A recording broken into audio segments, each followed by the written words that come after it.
Good morning, everyone. Good afternoon if you're in Europe. You know, I keep wanting to play Another Day in Paradise. I really like you too, but we don't seem to be in paradise. So I keep going back to my Phil Collins favorite song.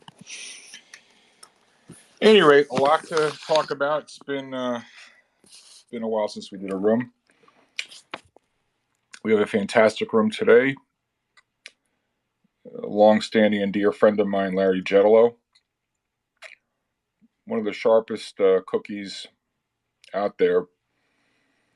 Doesn't really have the awareness, I think, in the investing public that he deserves. Larry really has as his clientele the highest echelons of the institutional marketplace. I've known Larry going on 30 years, and over the years, he's had some of the most outstanding variant perceptions out of consensus calls that you won't hear anywhere else. And we're going to get into that in a little while. I just wanted to speak for a couple minutes about what's been happening since we last did a space. I was in Three Aces, my good friend Three Aces, who's co-hosting with me. He has some wonderful spaces. I think Aces, are you doing another space tonight with your Tuesday night space, Aces? Yeah, every Tuesday night, 8 p.m. Eastern, George. Thank you. Yeah. So I was in his space the other day. I haven't done a space, I think, second. It's been a while, but so much to talk about. Let me just rattle them off, not in the order of importance, but in the order they jotted them down. First thing is, if I read one more thing about Twitter and Elon Musk, I'm going to put my fist through the wall. Complete waste of time. Complete waste of time. He's a bad dude. I trust him as far as I can throw him. He kind of adopts the Donald Trump approach to publicity. All publicity is good publicity as long as we're talking about him. God only knows what's going to happen with this legal situation. Frankly, I don't care. The brain damage I get from reading about this stuff, the Sharp ratio is so low, that is to say, the noise to signal ratio is so high, it is a complete and utter waste of time. If my friend Stefan Hayek is in the room from Germany, he made the call a couple weeks ago in our space to short Twitter. My hat's off to him. Great call. Great call. The sharpest guys I know have been saying to short Twitter. I just haven't been involved. I've got better things to do with my time. So we're not going to. So one of the ground rules today is we're not going to talk about Tesla or Twitter. Got it? If anyone brings up Tesla or Twitter, I'm shooting them down. It's going to be. I'm so energized about this. I may even throw you out of the room, not just throw you off the stage. I don't want to hear about it. Energy. Let's talk about energy. We will talk about energy. Michael Belkin stuck his neck out a few weeks ago. Said to short the group.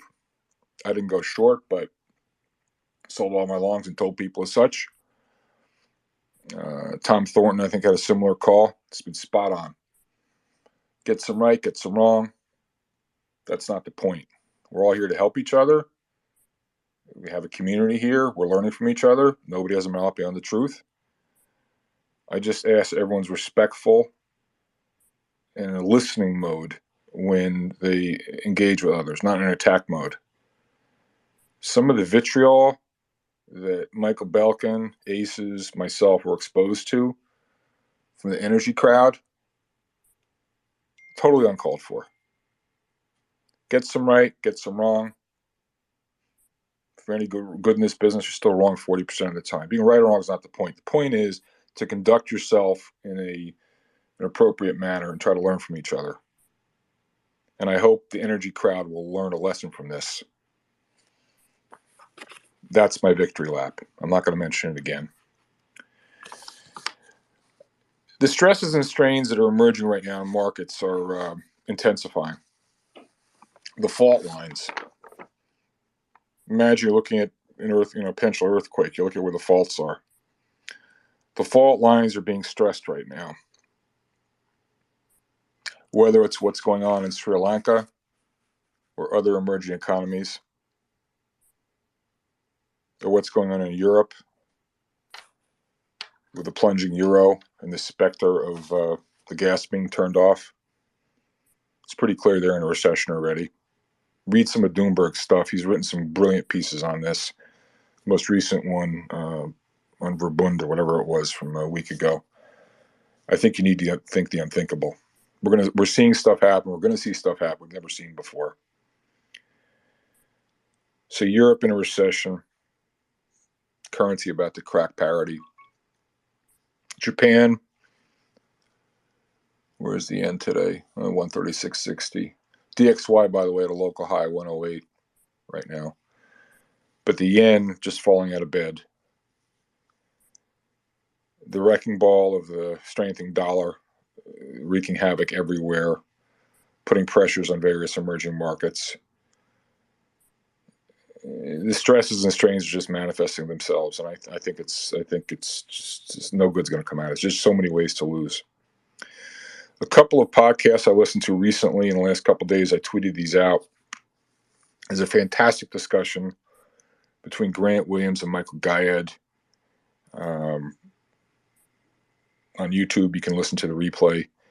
It's not necessarily telling what you should buy or sell. It's not what this is about. It's telling you about, how to look at markets and how to invest. And it was a terrific, terrific interview between Grant and Michael. And they're both first-rate guys with tremendous minds. And for all the haters out there that are throwing stones at Gayed, I got to stick up for him. I know I'm not a shrinking violet, and I take issue with people, and I go after people. But I go after the bad actors. The guys who are willfully and negligently, and probably in some cases criminally, disseminating misinformation. The charlatans. I'll mention them by name because I don't care. Jim Cramer. It is laughable what that man does. How he can say one thing one day and then 2 days later, exactly the opposite. For those of you who don't follow him, follow Inverse Cramer. I tweeted something yesterday about they should take him off the air, and someone tweeted back. It was a great response. He goes, no, don't do that. It's the most valuable contrary indicator.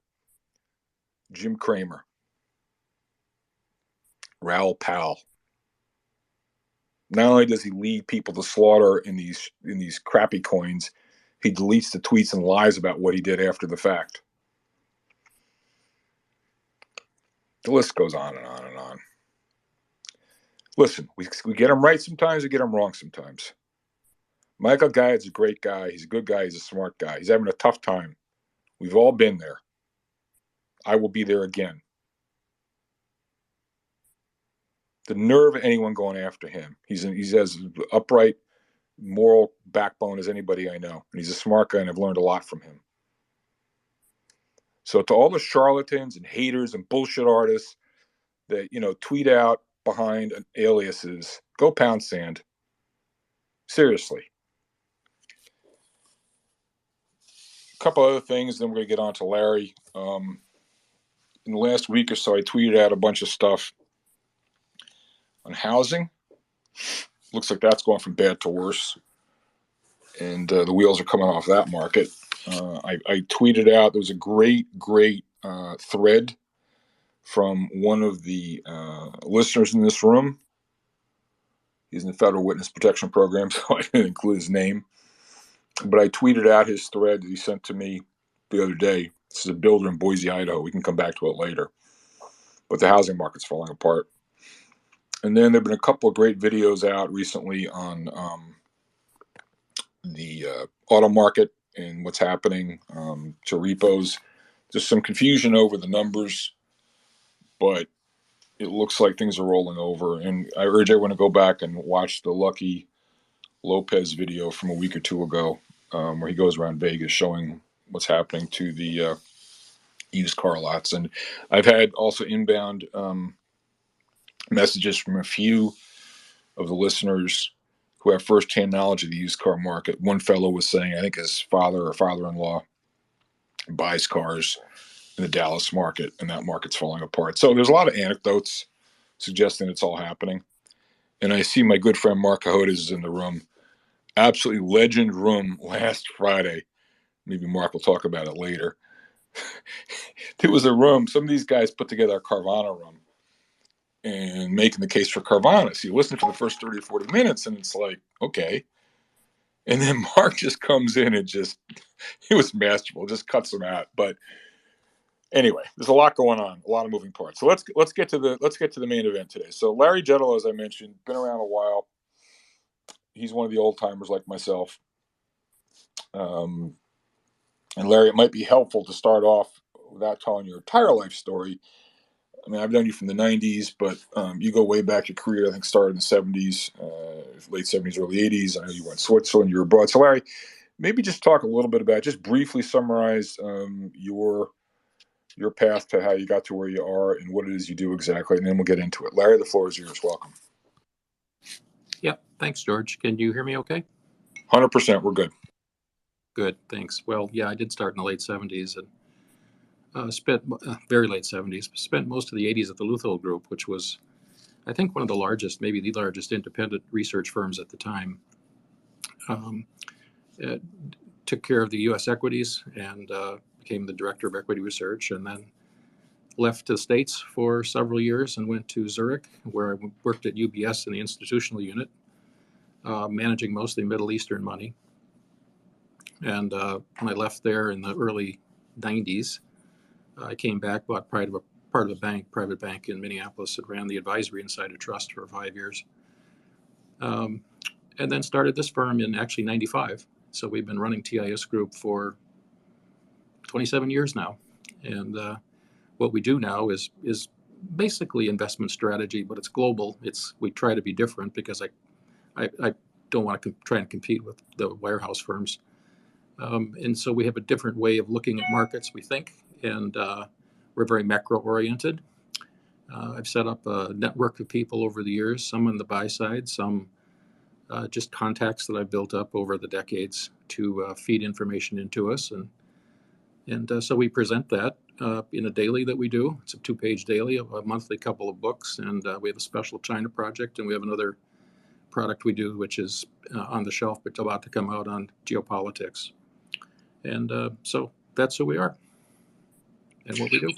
That's great, Larry. And if anyone's interested, please contact me or contact Larry directly. You can go. It's TIS Group. They have a website, as well as I'll provide his email address later. But if you're interested in Larry's service, and I've been a client for 20 some odd years, I find it working valuable, and I think you will too. So, anyway, Larry, let's get on with it. There are a lot of fault lines emerging out there. A lot of ways that things can go wrong. Maybe there's so much to take down at once, but what's top of mind for you right now? How are you looking at the world? What has your attention, Larry? I think the overriding theme you've touched on, and that is I have rarely seen so many things going wrong simultaneously, so many policy errors, some of them unintentional, some I think are intentional. And they're coming from the highest levels. And so if I just think about the world, I just think about a globe. Maybe some of the topics we should touch on would be the effect of what the Fed is doing and about to do, especially on the dollar, what that means for emerging markets. Does Sri Lanka mean anything? Does it have anything to do with the food shortages which are developing? And then you can just skip over to Europe and the natural gas problem that's right on top of us now, not top of them rather. The Middle East, where we think we have some edge in understanding what's going down there. And then we haven't even gotten to China yet. And perhaps be worthwhile talking about what that economy and politically what they're really doing is. And then Japan. Why is Japan, as you and I both know, George, if you've been around Japan a long time, as we have, devaluations of the yen like the one we've just seen this year don't occur by accident. This is intentional.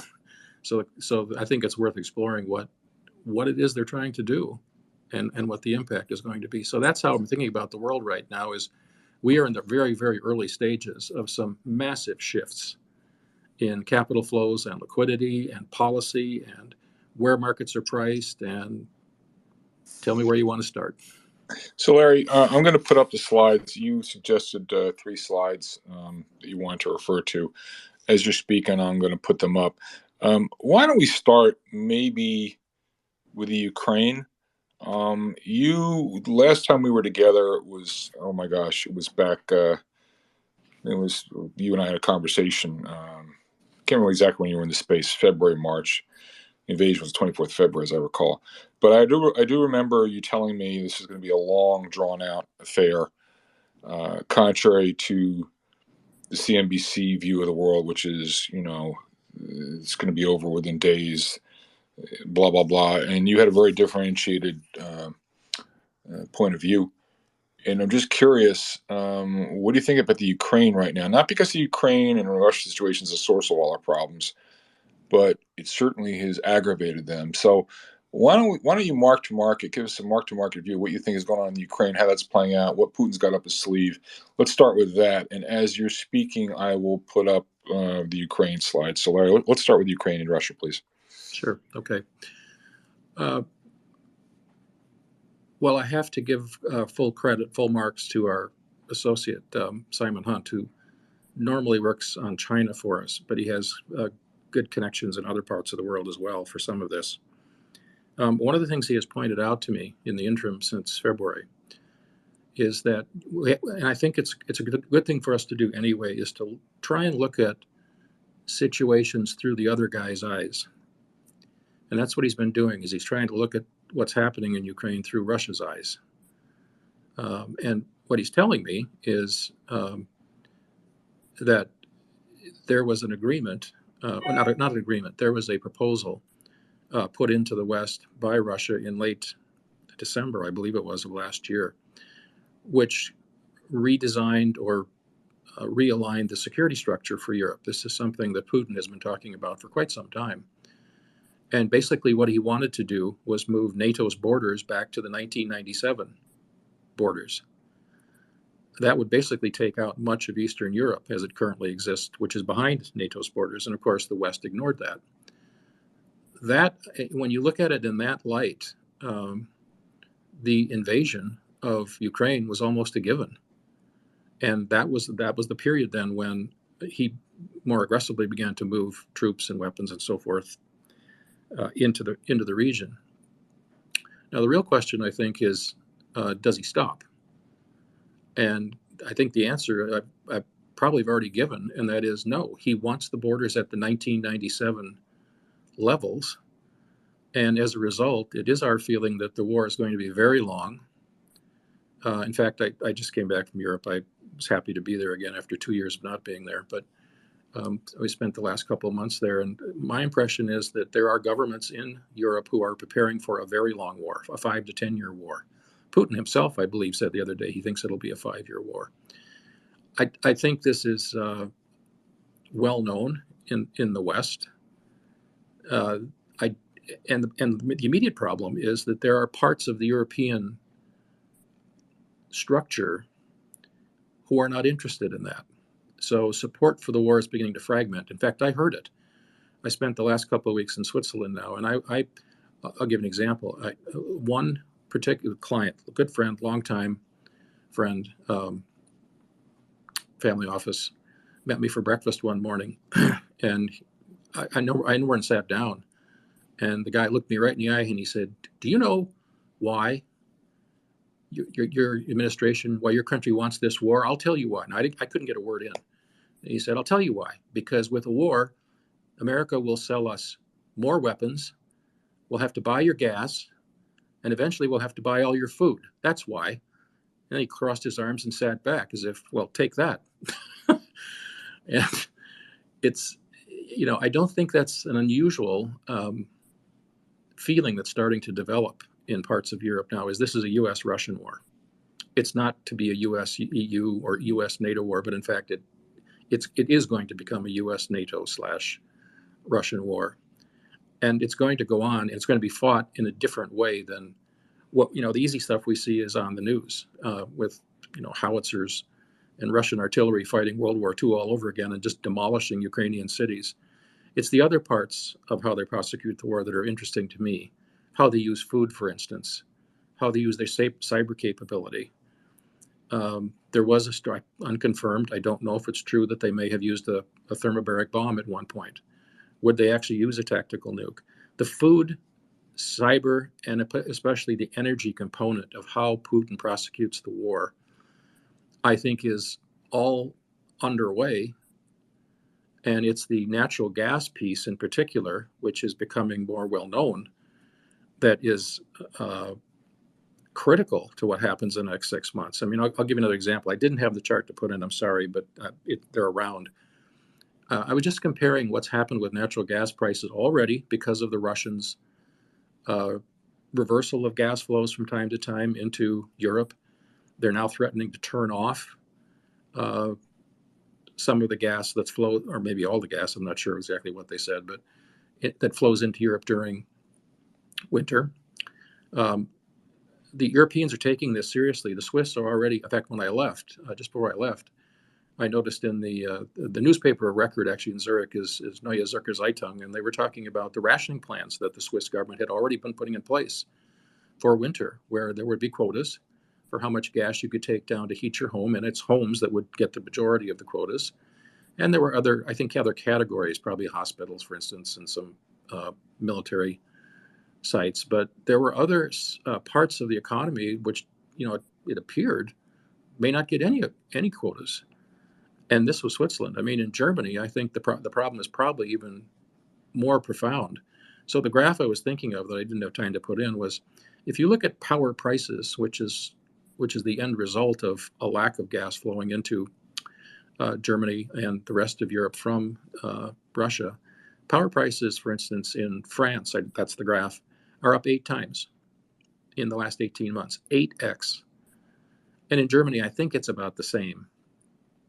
Now, to give you an example of what impact that had, it's not, they're never exactly the same, but I went back to 1973-4 in the US when we had the oil crisis, and the price of crude oil ran from 23 to 63 from, I think it was April 73 to December of 74. So it was about a 150% increase. And of course, the US and the West went into a recession. The idea that power prices across Western Europe, and in particular in the main 2 economies, the principal 2 economies on the continent, Germany and France, goes up 8x, and they're somehow not going to have a recession, to me is just inexplicable. Now, that's what's coming. And I think it's, I'll give you another example, might be useful. Because I think this actually ties in with some of what's going on in Asia and China, is the, I'll save that one. Let me save that one, but remind me if I forget about. Hey, Larry, just remember, this is a PG audience. We don't want to scare all the women and children. So okay. This is not X-rated for fin porn. You got to kind of keep it light, Larry. You can scare people, but this is R-rated, not X-rated. Go ahead. All right. So this all really comes back to the euro, I think, George. The euro is touching new lows. It looks to us as a result of the recession that they will need to alleviate through euro devaluation. And the same thing will happen with sterling, I believe, versus the dollar. Is, if you want to know where the dollar is going to go in the next 3 to 6 months, I think the Fed will help the dollar go north, but I think the Japanese and the ECB and the Bank of England are all going to help the dollar going north by driving their currency south. Hey, Larry, let me interrupt for a second, okay? Yeah. So the case for the lower euro is obvious. We'll come on to Japan in a second. But what's the administration thinking sitting here watching the dollar going to the moon when, as I call it, the dollar wrecking ball is destroying things in its wake everywhere? It's causing problems in Europe. It's going to cause problems in Asia, emerging markets. What do you think is going on in the minds of the administration?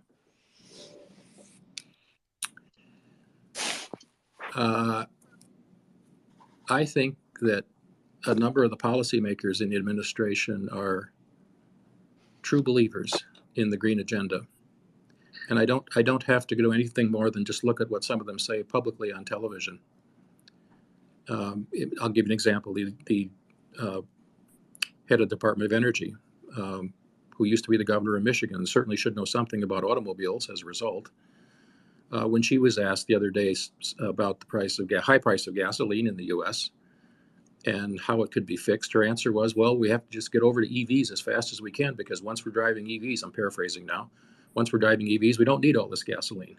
And oil prices could come down. And I'm sitting here scratching my head wondering how many people in the U.S. can afford, what's the minimum price on a Tesla? 50, 55 grand, something like that. And right now they can't pay their heating bills and their food bills anyway. And this is the solution? I mean, I just think it's not just here in the States, there's a devotion also in the EU to this green agenda that, and I'll quote the Daily Mail here from the other day. This is the first time I've seen a widely dispersed media source say this. They were actually talking about the Sri Lankan situation. And what they described was that this was the result of a illiterate economic agenda.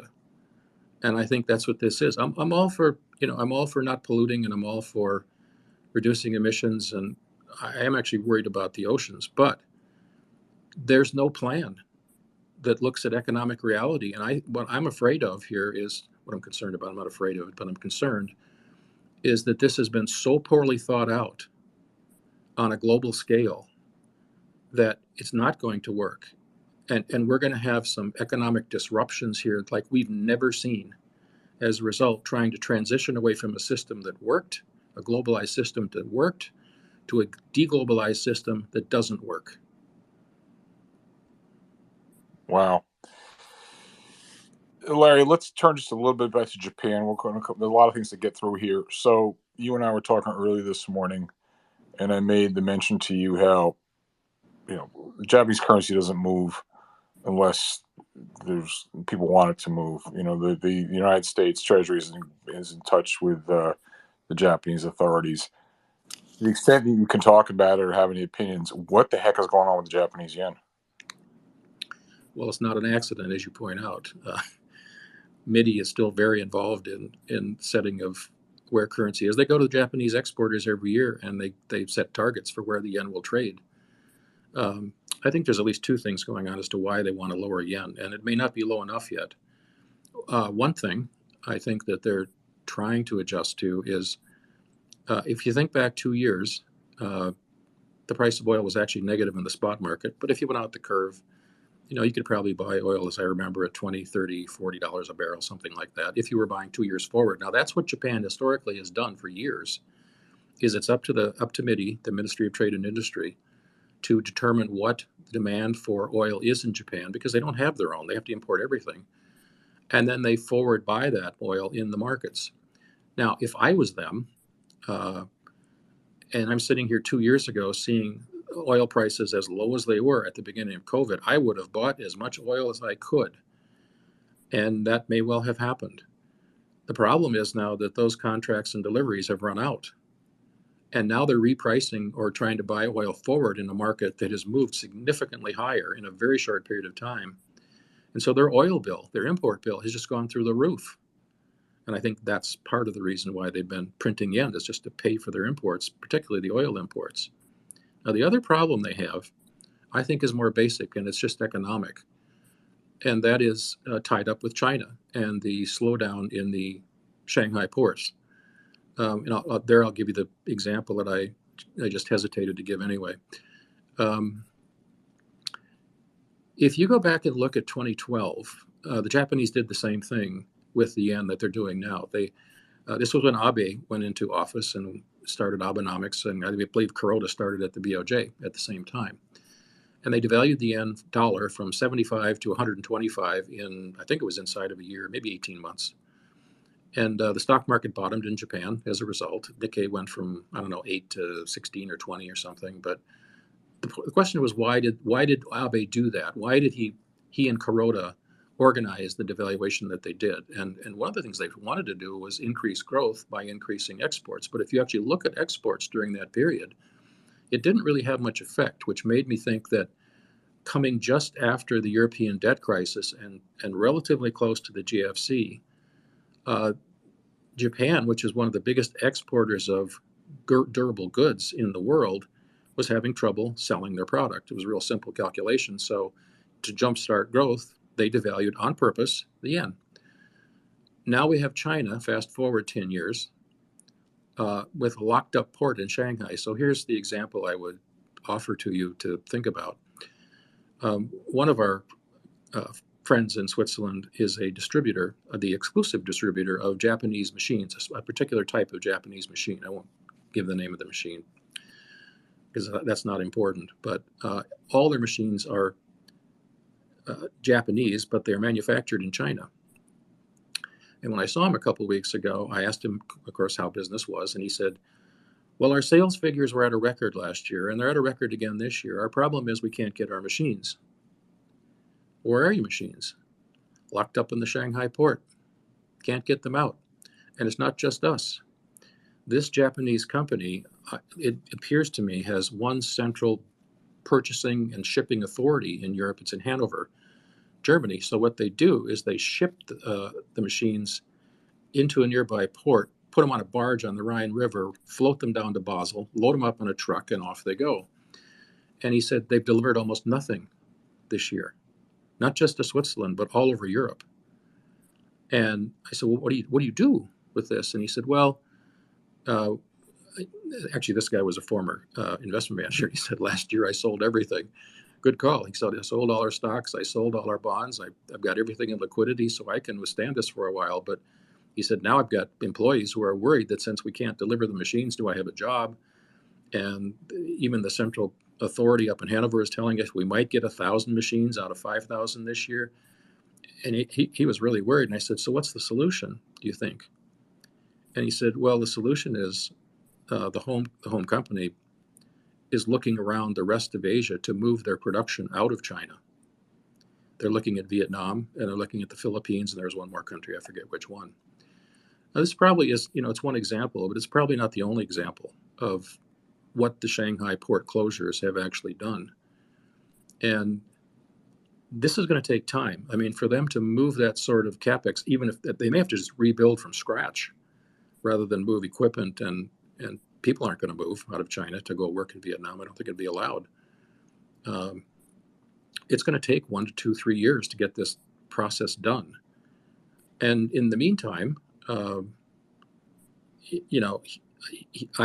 don't know what they're going to do about the money that these customers have paid but can't get their product. Do they have to give it back? Do they go find another machine, a competitor, and buy it? I mean, you can see how disruptive this becomes. And then, so for the Japanese, I think this is what I think is actually happening is it may be the beginning of a deglobalization between those two countries. And for Japan, which is a huge supplier of durable goods to the rest of the world, I mean, I don't know what their number is going to be GDP-wise this year, but I'll bet it's negative, and I'll bet it's pretty significantly negative. So Larry, let me just jump in here. We got so much room to cover here, and I want to bring the audience in. But there's a few more topics I want to cover, and then we'll open up the Q&A. We're going to come back to the U.S. market in a second. But before we do that, could you just talk about, as long as we're talking about the Asian theater, what's going on in Japan, and by extension, what does that mean for China, and what do you think is going on in China? There's a lot of conflicting cross currents there with concerns about resurgence of COVID, lockdowns, possible changes in party leadership, et cetera, et cetera, et cetera. What do you think is going on in China, to the extent that you, have any views you'd like to talk about? Well, the COVID lockdowns are come from a combination of factors. One is, I think it's partly political. You've noticed until now, most of the lockdowns that were, at least in the media, were in Shanghai, and it's the Shanghai faction, the Jiang Zemin faction, which has been opposed generally to what Xi has been doing. That's one point. I think the other point is a healthcare-related policy, which Xi actually commented on the other day when he said, how do you allow natural immunity to pass through 1.4 billion people? I'm paraphrasing him. I mean, you could have basically the whole country sick, and they don't have a healthcare system that's even close to trying to take care of that. So I get that. Politically, I think this is going to lead to some realignment. The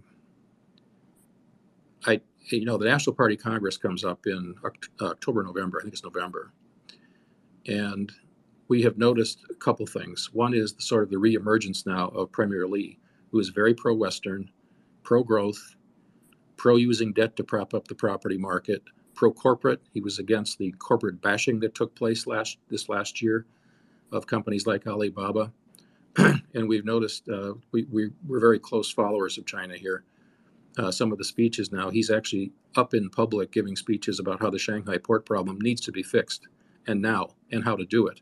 And it doesn't look like a request to me. These speeches are orders. Now, these speeches, by the way, some of them were given several months ago and never surfaced. So something now is changing, I think, in terms of what the standing committee might look like in November. You may have some people leave. You may have other people elevated, like Lee, who have a different agenda. That is, it's a different agenda than what Xi has had. And I think it's just interesting to me to watch. It's going to be interesting to watch the next 5 months, because Chinese stocks, for instance, we have an allocation. We've had an allocation now for a couple of months in Chinese tech stocks, and they've done okay. And they actually outperformed the rest of the market, although I'm not looking for outperformance. I'm looking for absolute performance, and they've done that. But I don't think that will continue if the old style system of just locking up, they're doing it now. I guess last night they were locking up Macau, which was new, and the casinos there. If they continue to operate this way, I don't think that's possible to continue. Nor do I think that the kind of counter-cyclical policy they've been running monetarily and fiscally is going to continue. So they will start to hit the growth button a bit. That's why they floated this idea of a $220 billion bond sale a couple of days ago. So they're getting closer and closer, like they were in early 2009. If you remember, the Chinese market took off before the U.S. market by about 2-3 months before the bottom took place. Right. So let's come back home, Larry. And by the way, for those of you wanting to follow along, I put up in the nest one of the slides, Larry, a few slides from Larry. One was his bullet points for what he thinks is happening in the Ukraine, the chart of the dollar, and now we come to the most interesting one. And Larry, you were the one who put this idea out a few months ago, and I think I retweeted it a bunch of times, and others have picked up on it. And it concerns what the Fed's up to. And I've heard from numerous credible sources that and I believe it, they're hell bent on doing whatever it takes to get inflation down, if it means breaking things. I heard independently from two separate sources, someone who was a friend of James Bullard, they want to take short-term rates to 4.5, and somebody out of Europe told me the same thing. Whether we can ever get there or not is another question. Who knows if something will break, but they mean it. And so, a couple questions. Based on you see things, because it's all about the Fed now. Let's be real. What do you think is in the head of the Fed? What are they up to? And then the controversial, or not controversial, the interesting slide that you sent to me that I put up in the nest. The idea that each 100 billion of QE, or QT, this is napkin math. Each 100 billion of QT is worth 40 or 50 points on the S&P.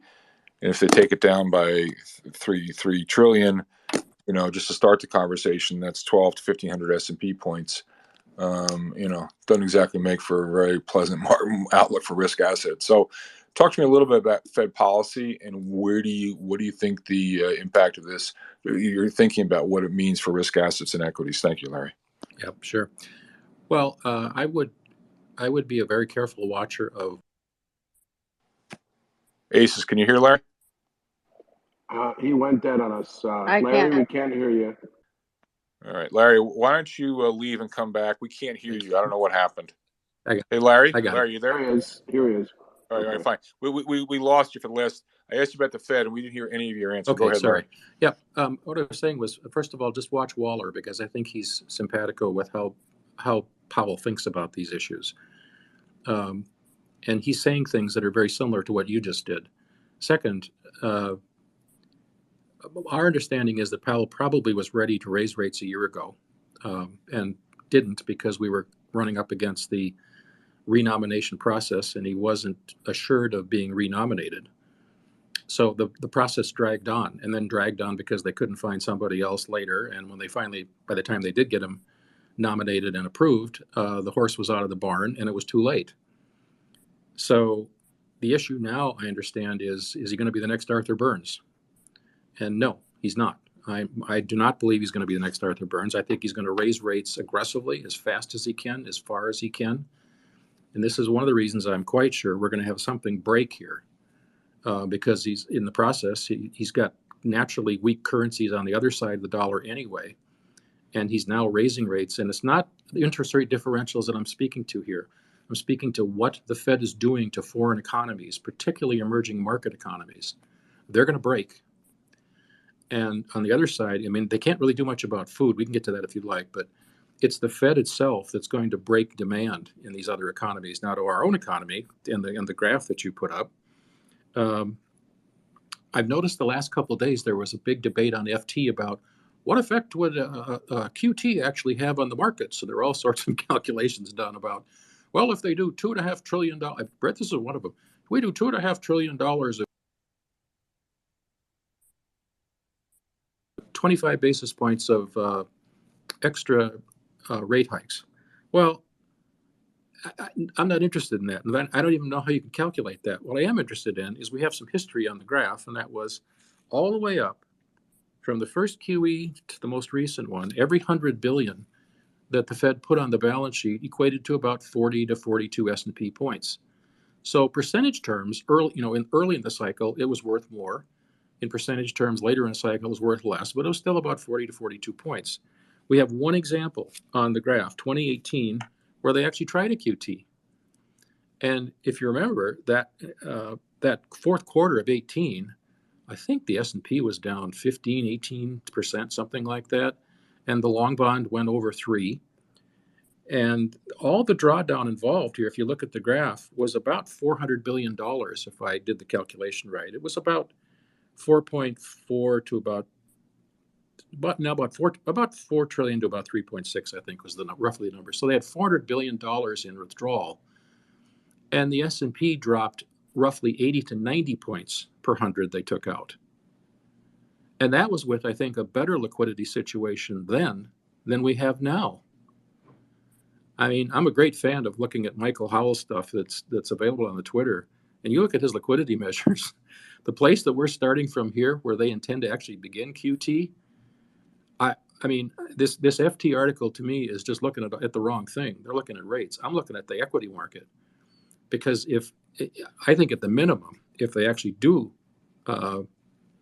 start to put a QT through and they create even greater illiquidity, I mean, 80 to 90 points per 100, we could have the S&P down to some number that nobody's thinking about, because they've simply made a mistake. They're not just raising rates going into a recession. I actually think we're already in one. They're reducing liquidity at the same time.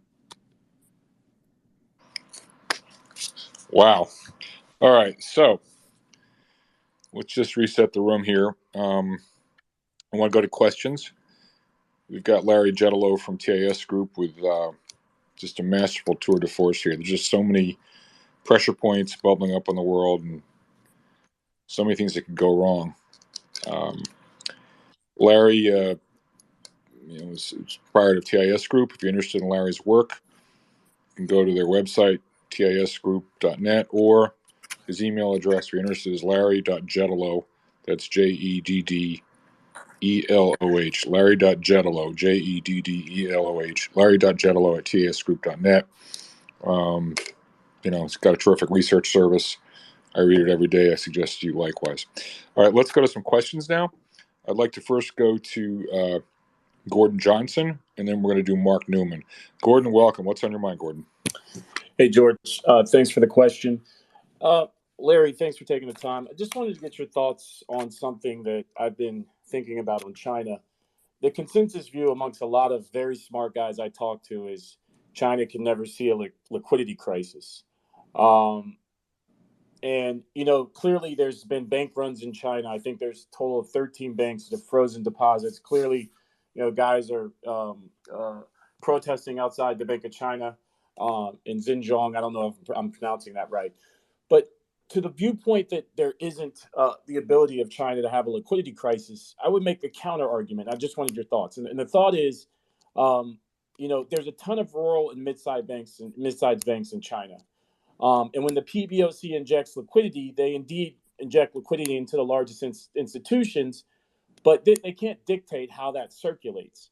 And nobody knows the needs of the money of the banks in China and which ones are illiquid because they effectively don't tell anybody until people are at their front door. So I wanted your thoughts on if, given those dynamics, you see the potential for a liquidity crisis in China, and maybe some of the smart money out there may be overlooking that dynamic. And then I have a follow-up. Yeah, well, I'd like to hear the explanation sometime, Gordon, as to why they think it can't happen. There's been such a misallocation of capital there over the years. The system was so opaque that I think it's very likely. Not so much in the larger firms, but to your point, the mid-size, maybe the smaller size banks, the products. We know that some of the financial products that were basically missold over the years, and the government had to help make good. And I think that's part of the answer. The other part of the answer, I think, is look at their behavior now. One of the things Mr. Hunt, our China guy, has been doing for us is kind of running down, and they're the leader in this. Why is China trying to build an alternative currency system to the dollar? Why have they accumulated, he believes, 40,000 tons of gold? Russia, 12,000 tons of gold. Why are they talking through the Shanghai Cooperation Council about setting up an alternative currency system to the dollar with 4 other countries, basing it on a metal or metals that these countries primarily export? Why have they already gone to the Saudis, which I think they did already a couple of years ago, and they worked a deal where they could pay for oil in Chinese yuan? They had to back it with gold, but they did. You see what they're doing? They're getting away from the dollar. And the question is why? Why are they doing this? And I think it's because they in fact may well have a liquidity problem here. And they've only been in a free-flowing capital world. I mean, let's look at some other behaviors. Look at how they floated some of these companies in New York, and the number. I mean, the data, the information was just wrong, and they knew it.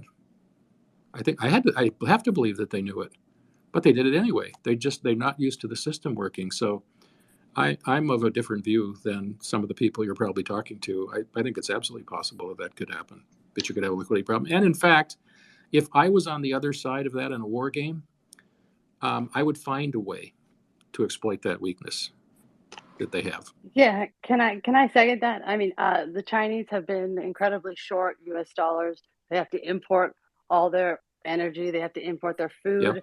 Yeah. So it hurts them to be reliant on, and not to mention they don't exactly love us here in the United States.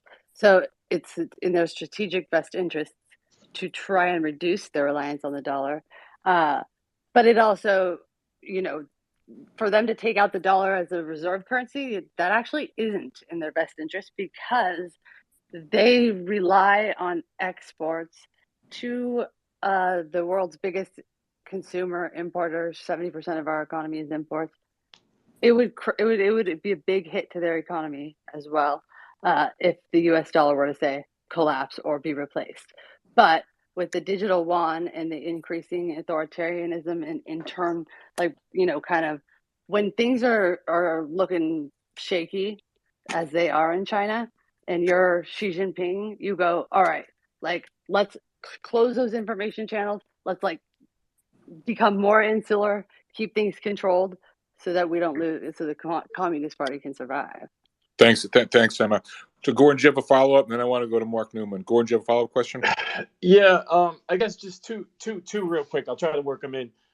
Keeping with China, Larry, I wanted to get your thoughts on if you think a liquidity crisis is inevitable. And there was this statistic put out by, I forget the guy's name, on Twitter yesterday, where he highlighted, there's been 91 Chinese property developers downgraded by Moody's this year alone, whereas over the past decade combined, that number is 54.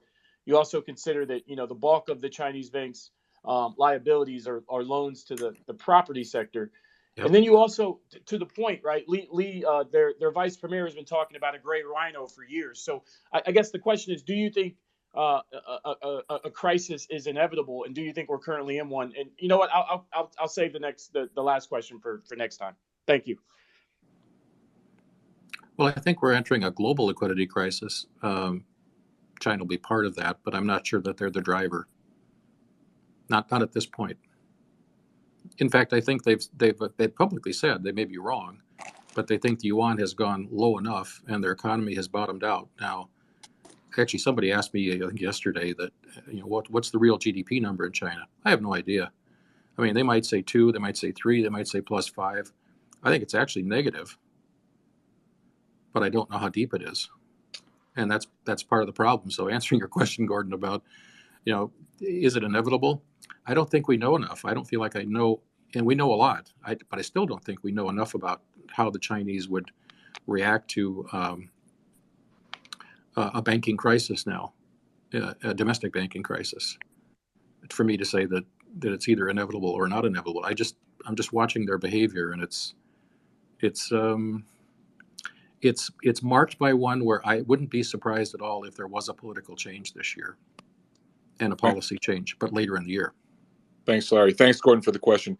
Let's go to Newman, and then the on-deck circle, we got KFAB. Newman, what's up, my friend? Hey, how are you? I have 2 questions. The first one, I'm just going to stick to the current here, liquidity. And Emma made a great point, and I was just curious, and I've had this discussion with some others. The U.S. dollar, is the DXY up 50% or down 50%? Which is of greater consequence for the global macro soup? That's the first question. Pretty simple. Well, not simple, but pretty straightforward question. Not simple. That's not a simple one. No, right. Not at all. I meant it was only like a 20-word question. The answer is probably longer. Anyway, I'd love to hear that, and then I have one more after. Sorry. Yeah, sure. This is like the one I got yesterday of whether oil at 500 or oil at 900. What's different? Nothing's different. It doesn't matter. I mean, I can't see +50 or -50. I cannot see +50. -50 over some period of years, maybe, but not in the short run. Maybe not even in the intermediate term. Short run. I mean, one of the graphs I sent George was DXY looks to us like it is going to run up to about 115, 120, and that's enough. Just a 7 to 10% number is probably enough to crack the EMs and have some kind of a crisis, a financial crisis. Maybe in Europe. Maybe it's in European banks this time. Almost certainly it's in the EM markets. So we don't have any exposures. We haven't had any exposures in either of those areas for years. But, whether it's +50 or -50, +50 would seem to me to open up a whole new range of possibilities. One is that there's the currency realignment in the world would be done. And if it's -50, you'd have a rodeo of currency trying to compete to become the new reserve currency. So I think you'd have different outcomes. I'd have to think about it. It's actually a very good question. So let me think about that. And if you want to send me an email, I'd like to come back to you. Yeah, I would do that. I hadn't thought about the range being that wide. Yeah, well, I mean, I think that's sort of the powder keg that we're all sort of like almost the elephant in the room that we're all watching. But we can continue this later. I wanted to talk one other thing a little more generally and get your thoughts. So I've done a massive deep dive into ESG, and I'd love to chat more about this some other time because I'm starting a new business in this line. But anyway, the constraints on capital are sort of the cause or the result. I guess constraints on capital skew risks, misallocation of capital, malinvestment, and we see this in the recent term, right? Energy and fossil fuel. And the guy who took advantage of the ESG policies on the EU and the malinvestment and the constraints on nuclear and fuel was a guy by the name of Vladimir Putin. He basically said, thank you. You've undervalued those industries. And those are great to me. What I see going on in the world now, Sri Lanka, all these other places, is, partially to me, or more than partially, due to these constraints on capital.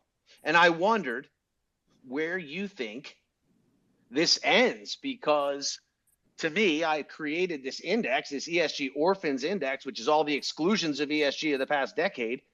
And it seems like they're all digging their heels in on arguably the dumbest plan energy-wise in my lifetime, and I'm sure others would say. So I wondered your thoughts on the extensive constraints on capital that are causing massive risk around the globe. Well, I think the next one is food. I mean, I can give you a few examples of just things I've heard. I mean, I'm out in the Midwest. We live in the Twin Cities when I'm here. So we have a lot of farmland around here. And I've had farmers tell me this year they're buying less fertilizer because they can't afford it. Well, less fertilizer means less yield. Lower yield means higher prices. So it's, it's a real straightforward proposition. In Sri Lanka, they tried to go to organic farming apparently overnight. And so now their whole country's blown up as a result, and I think there's a whole chain of things that happen. I think they're selling some of their gold because they need that to pay their bills. You've had riots. You look at the pictures of what's going on in Sri Lanka. It makes the January 6th thing in the States look like a party. I think they've actually thrown people out of office. And I mean, I think food to me is really interesting. I'm getting a lot of questions, by the way. This may be helpful now from institutional people who are looking for how to invest in food, and it's not easy, because I think the real way to invest it is a way I don't want to invest, and that is I think there are going to be large food importing countries, primarily poor ones, whose economies are simply going to blow up in the next 6 to 12 months because they either can't afford the price of food they're importing, or they simply run out of money. And their bond markets, Egypt is a good example. If you look at the Egyptian bond market, it's just starting to come apart. I mean, if you're really an aggressive investor and don't mind doing this, those bonds will blow in those countries, and it's really food that's driving it. So going back to the original question you asked about food, I don't think the energy play is over either, and so it's going to continue to cycle back into food. This is early. I mean, I fully agree. Short run, I think oil does come down, and I took out my oil positions except for 2 of them, but I had a lot over a month ago, and I'm looking to go back in because I think at some point the geopolitics are going to catch up with oil again, and it has to do with with who owns a real asset. And I mean, maybe I better stop there because I'm going to get off the track. But if you want to come back to the Middle East, I'm happy to talk about that a bit in Biden's trip. But yeah, I mean, this all circles back. I mean, I've got oil going to a new high at some point, which means food prices are very likely to follow. And it's, we could have avoided all this. I think when we're all sitting here in 5 years looking backwards, none of this had to happen. Right. Thanks, Sarah. That's great. I mean, it's funny.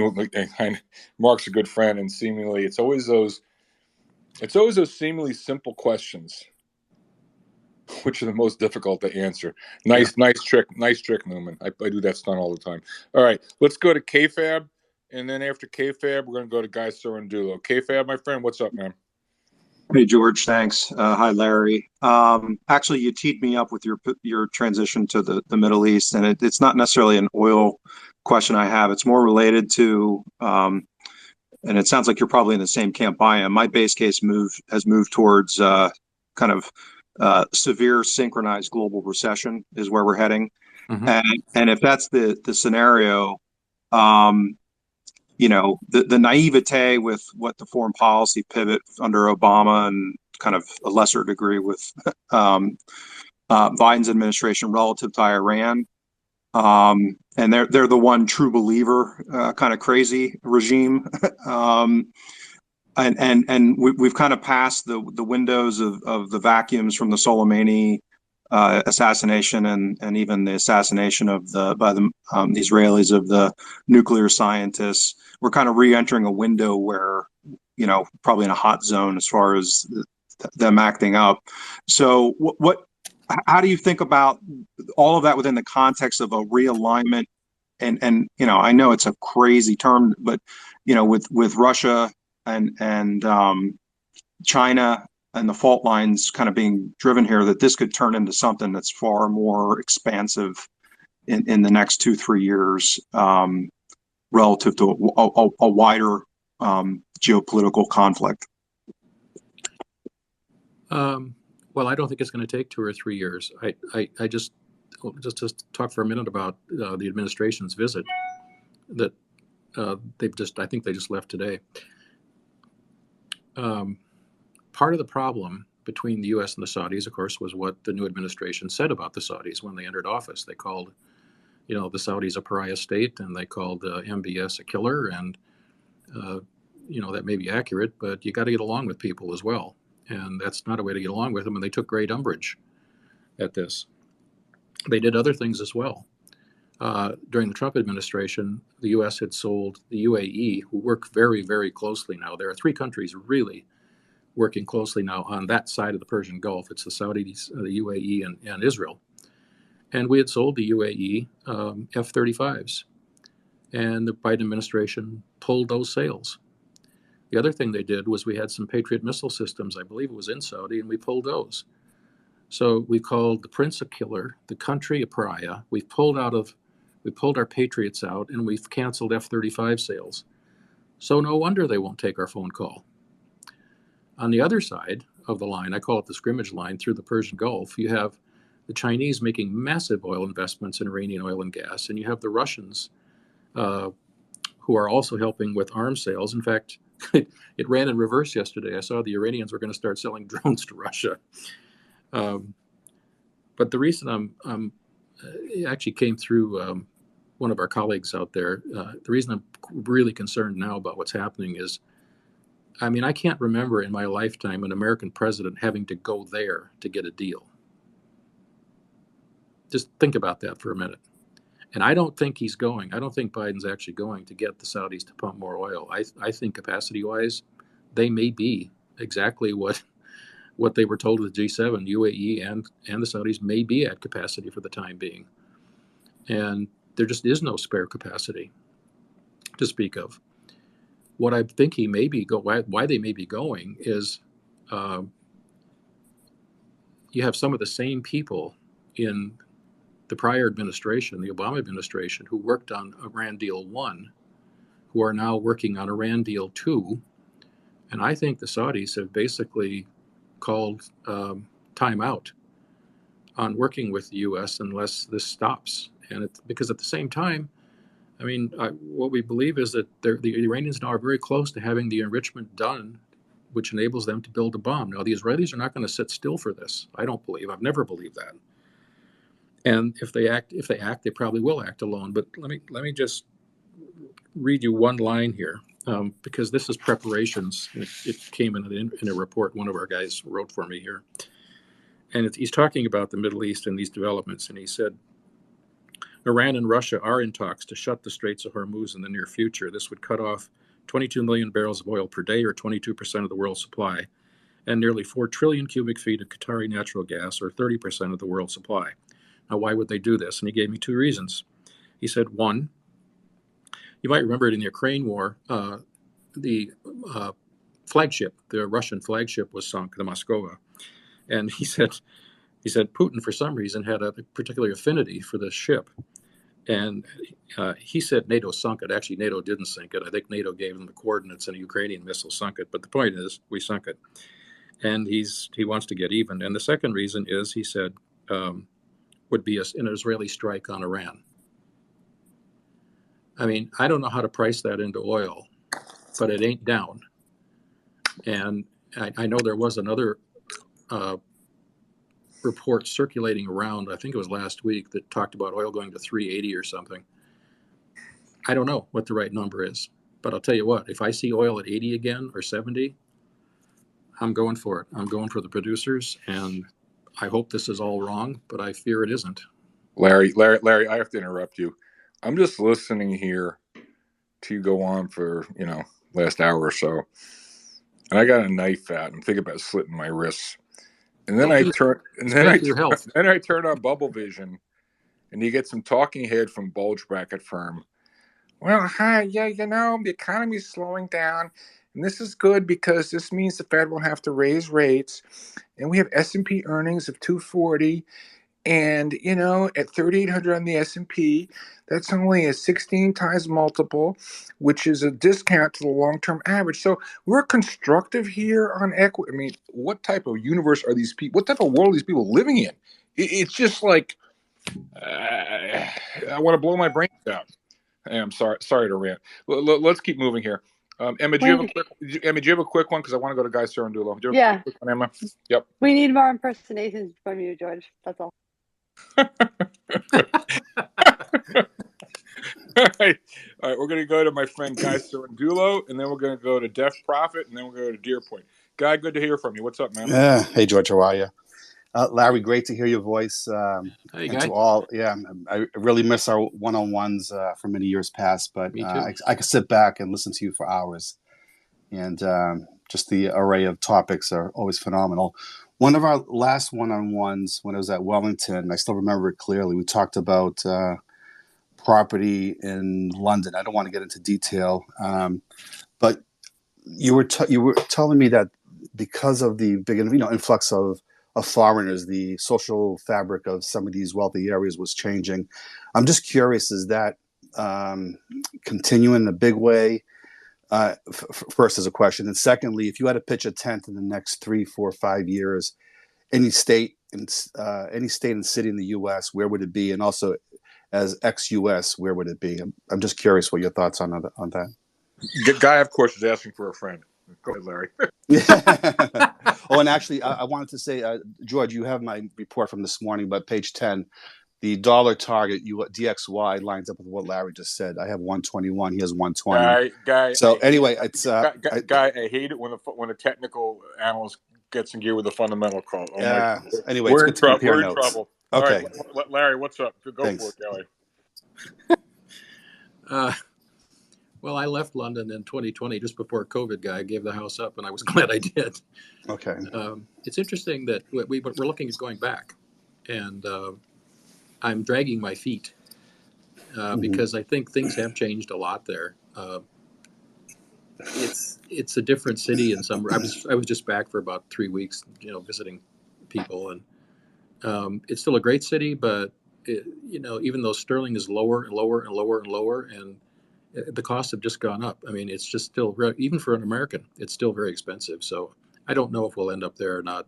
Switzerland is a place I would end up. I'd be happy to go back to Zurich and live.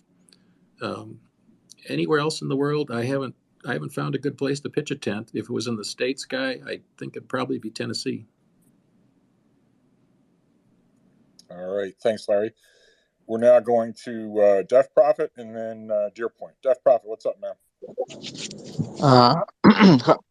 Hi everybody.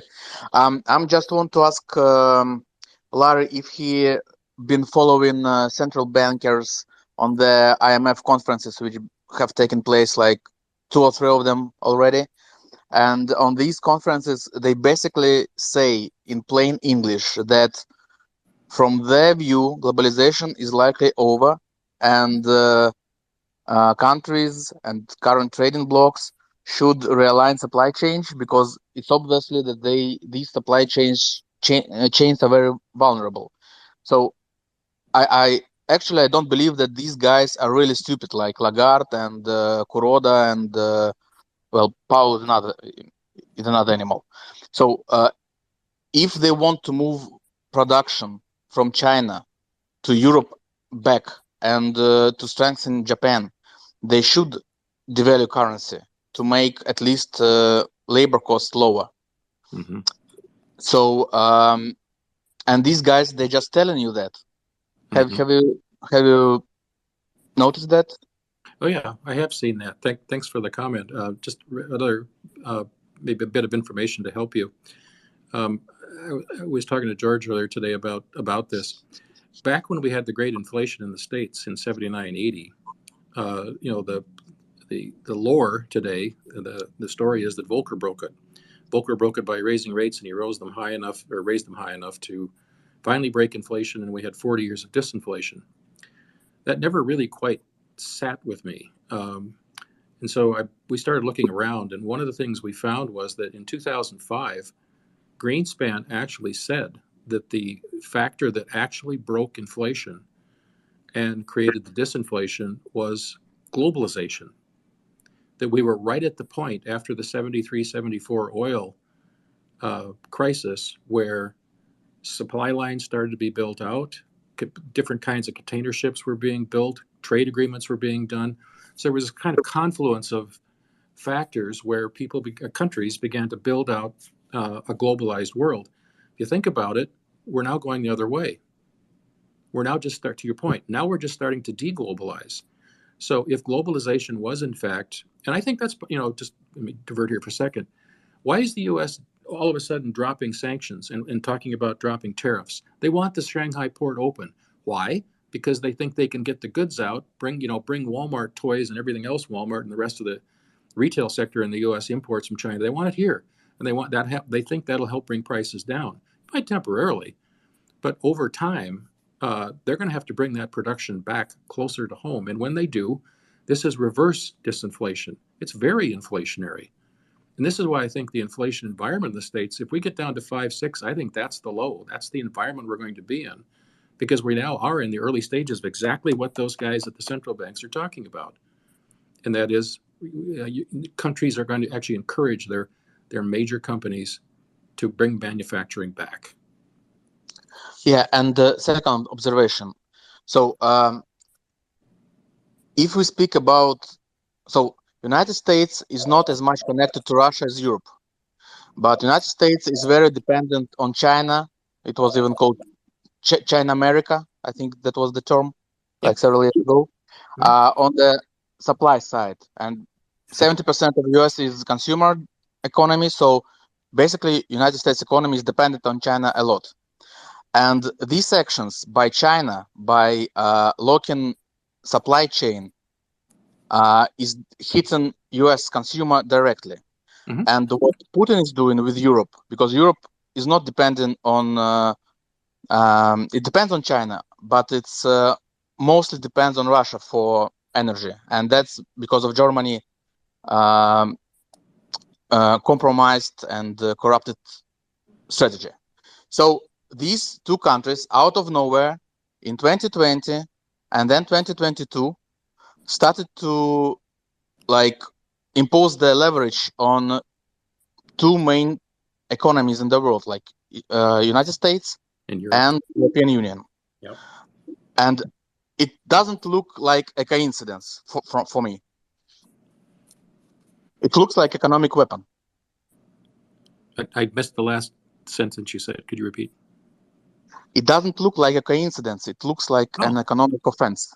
Oh, no, of course not. No, we've actually, that's something we've been writing about here for quite some time, is it's a coordinated effort across, it's not just energy cooperation, it's trade, it's security, it's cyber, it's the development of this alternative currency.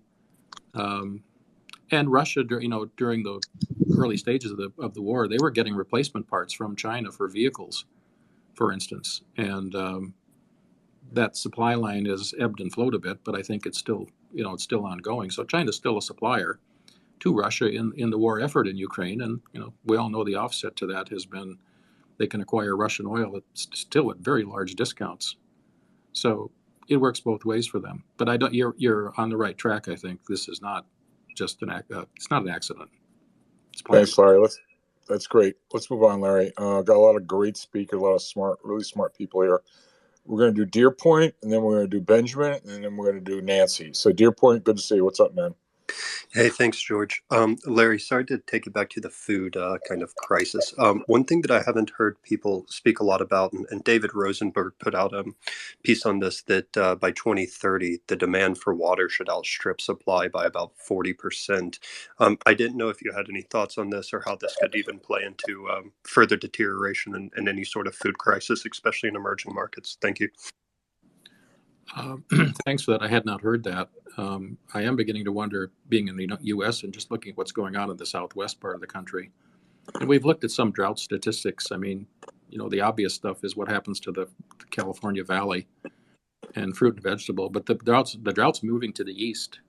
So I don't know if it'll be 2030 or whatever the number is, but for emerging markets, if we have a drought period and water demand exceeds supply, I mean, we're going to have, it's not too hard to figure out. I mean, we're going to have massive evidences of or instances of starvation, I suppose. All right. On that happy note, we go from one cheerful question to the next. So we're going to do Benjamin and then Nancy and then Jackson. Benjamin, what's up? Hi, Larry. Pleasure to speak with you. It's been a while. I don't know if you remember, you were a frequent speaker at my prior firm, Battery March Financial, through Tom Linkus. Sure. And yes. And so it's been a while since I've actually heard you speak. So it's a pleasure to hear you on Spaces.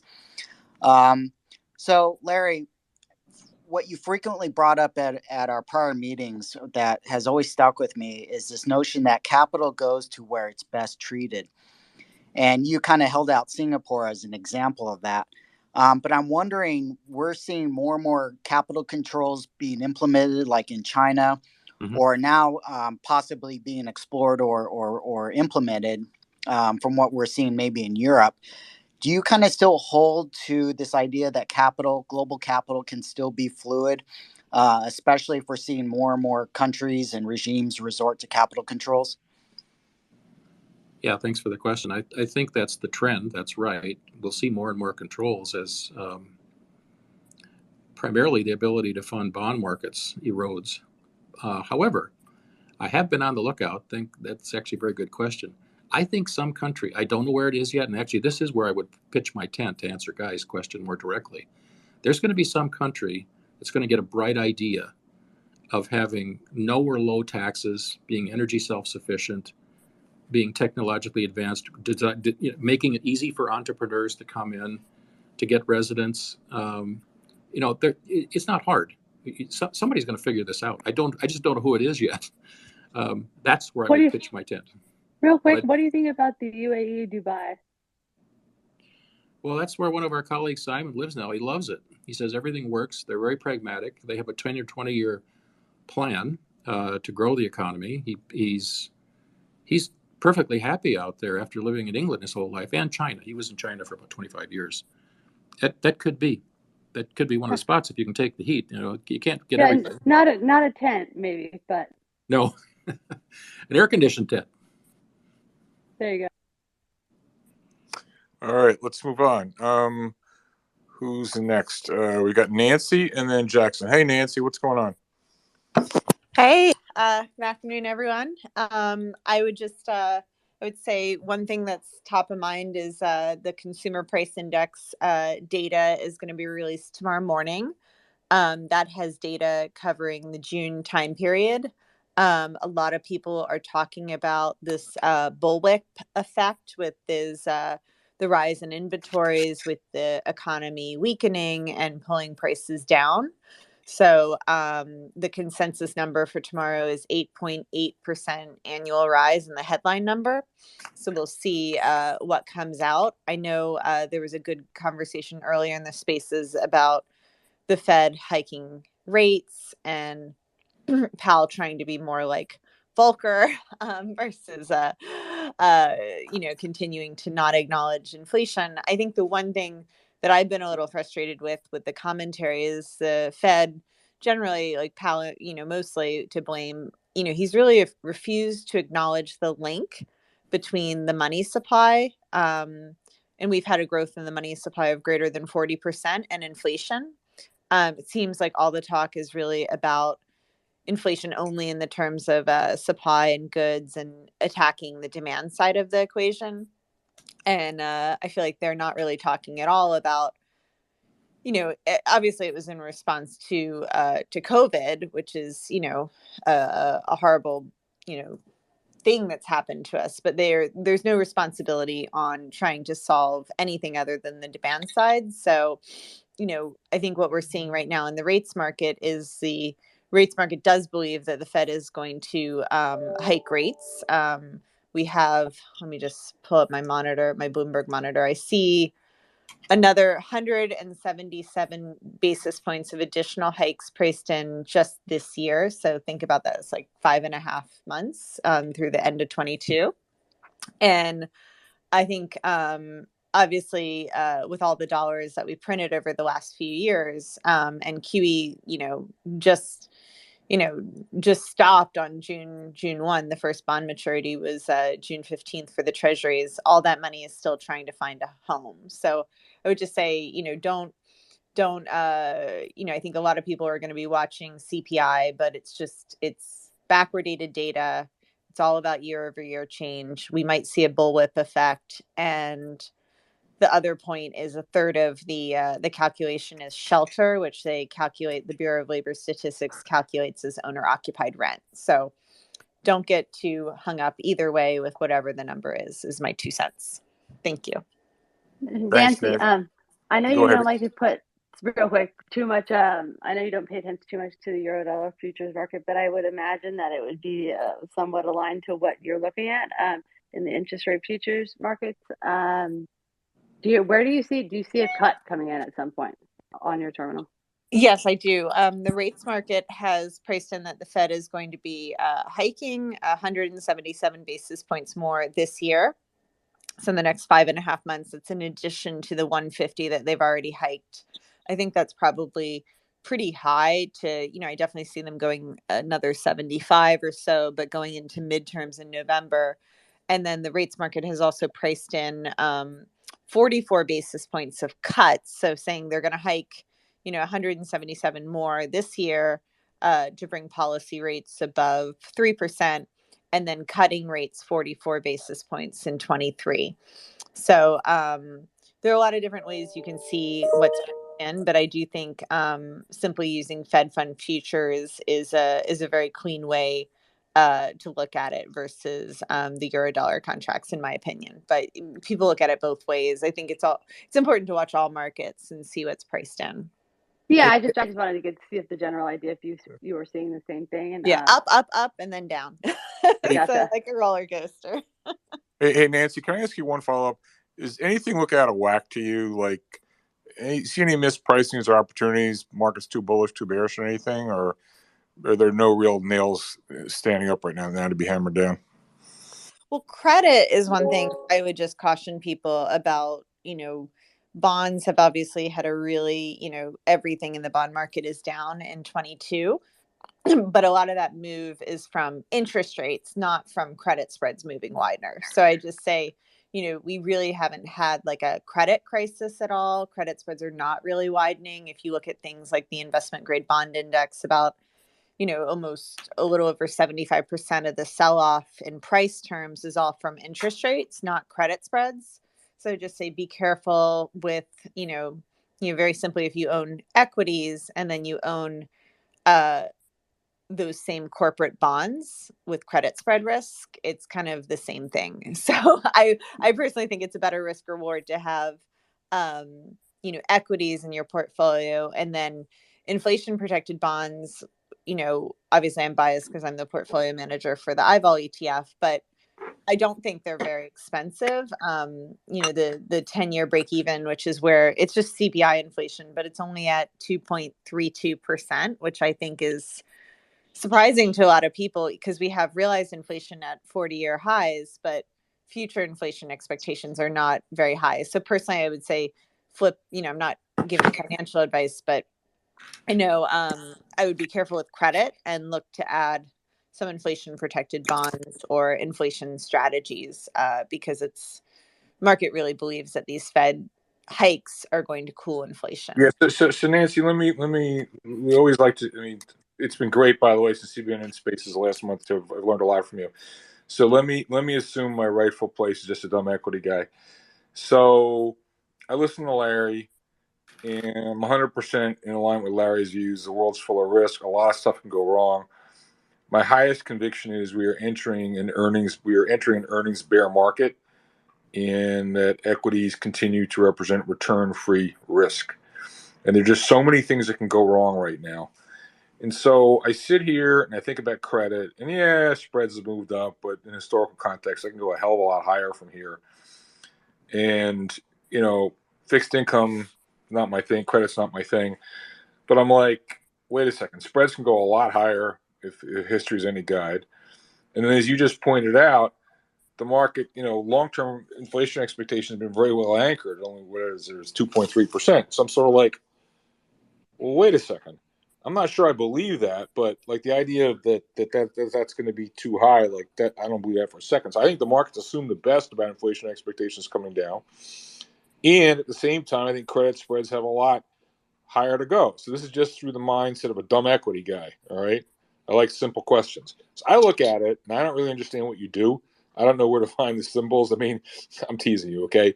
Like, but I couldn't find a QSIP or a ticker symbol for any of the stuff you trade in, right? But I just look at it common sense as a dumb equity guy, and I'm like, I don't want to own anything that you trade in. I'm teasing you, Nancy. Okay, so like, explain to me, like, what am I missing here? Like, what's wrong about the way I'm thinking about it?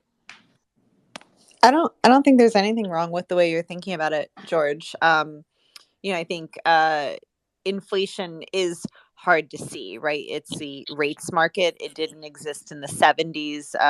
Even the credit derivatives markets didn't really start till the end of 2004. So I think the problem is a lot of people don't really know how to look at things like the interest rate markets because it's more institutional, whereas equities are easy to see because there's, tickers, there's market data. So don't be frustrated at all that you can't see it. That's part of the reason that we created, eyeball to give a way to access, inflation expectations outside of just CPI, but even something as simple as where break evens are not obvious for a lot of people. There are a lot of great public resources that I've tried to put, I've been on Twitter since May 6th, and I've been trying to put things in so people can see them more, but it is hard, it is challenging. But I agree with your premise, the fundamental, what you're saying is like, if you're going to take corporate risk, do it in equities, not credit, because credit spreads really haven't widened. At the end of the day, if you have, it's just a different part of the capital structure, right? If you have, simple example, I don't know, I'm talking on my Apple phone. If you own Apple stock and Apple bonds, you got the same corporate beta, right? So it's and inflation expectations in the future are incredibly low. And I think, the basic premise, whether you're an equity guy or a bond guy or a rates person, it doesn't really matter. In all asset classes and all markets, fear and greed, that drives markets, and you want to buy low and sell high. And the thing I'm trying to emphasize, simply as I can, is that future inflation expectations are not very high, even though realized inflation is very high. So it could be an opportunity. Correct me if I'm wrong, George, but you were saying that the equities were looking like the uglier one to be in, not the debt. Emma, I'm just saying that, look, equities are junior in the capital structure, okay? So I think credit spreads are going to widen. And given that, inflation, and on top of that, I think inflation expectations maybe realize as in the out years will come down to what people are expecting, but it's already there. So I'm kind of like looking at equities as junior in the capital structure. It's not a question of I want to go buy credit. No, I don't want to buy anything. I'm just saying I listened to Nancy talk about credit spreads got room to widen out, and at the same time, inflation expectations long term be relatively anchored. I'm already bearish enough on equities as it is, but considering how equities are junior in the capital structure, I listen to her, and it's like I want to go back to slitting my wrists. That's what I'm saying. So I think maybe, Nancy, what you're talking about too also is like a lot of it's been duration that's been driving things, or maybe you can talk, Nancy, anything further to say about Emma, I think she made it very clear. It's like, yeah, most of the move in bonds in credit's been because duration, because yields, inflation expectations have been anchored, but spreads have really got a lot further to go. So I don't know. All roads, in my view, don't listen to me. It's not financial advice, but listening to Nancy talk, it just solidifies my bearish view on equities. I think Nancy's been pretty clear on what she thinks about credit markets. I don't know. Hey, George, can I ask Larry a question before we lose him? I don't know how much time he's got left. Well, yeah, go for it. Go for it. He says, yep. Thank you. Okay, Larry, my God, Yes, I sir. don't think I've ever met a person who's touched on more topics and answered more questions and leaving me with even more questions than you answered. Your presentation was absolutely genius. Thank you. I'm an emerging markets guy for the better part of the last 12, 14 years. I live in the Congos and, the jungles and stuff. I'm in the mining industry. And I've seen the Chinese basically dominate the worldwide global resource chain in every country, basically, including America. And I'm just curious about something. I'm sitting in a third world country now. My question is this: if this ever more increasingly more popular BRICS now alternative payment system gets traction, what's to stop the Kenyas, the Congos, the Guyanas, all of these, the Chiles, the Perus, all of these countries that basically China has a suction cup over the top of these places, just taking everything out of there they can, right? And then if something like that was to happen, you know, is the reserve status, the dollar reserve status, does it become questionable? I mean, don't all those countries buy U.S. government treasuries, keep them on account for liquidity purpose to clear, commercial banking transactions and all that stuff? I mean, could we really, obviously the very first step is obviously not to go from where we are today to losing reserve status. I mean, I get that, it's a huge jump, but would it move by BRICS and then a mass adoption to all these trading countries shifting over there? Could we see some real sovereign risk in America from something like that? And thank you very much in advance. You are just fabulous. Thank you. Well, this is a really touchy subject. Put yourself in the place of the Chinese and the Russians for the moment. You're basically at war with NATO. It's an undeclared war. But the Chinese, and just focusing on the Chinese for a minute as part of that war, they publicly say they are in favor of a multipolar world. Do I believe that? No, I don't. I think their behavior suggests quite the opposite. So at some point, and it may be a very long time frame, I would think that if I was running the strategy from their side of the ship, the target would have to be, one of the main targets would have to be control of not just trade, but the means of trade, which is the currency and the banking system or the transaction system, whatever it is at that point. So I don't think you're wrong to, a number of things you said are absolutely spot on. All those countries you mentioned, I haven't looked at everyone, but I'm pretty sure everyone does have some level of treasuries they own to facilitate trade or keep liquidity on hand or whatever the reason is. And the Chinese have been running all over the world, financing these governments. They bring Chinese workers in, as you know, I'm sure, into many of these countries, and they displace the locals, which doesn't make them popular. But at the top, they supply enough money to basically take the governments over and bring them into the Chinese orbit.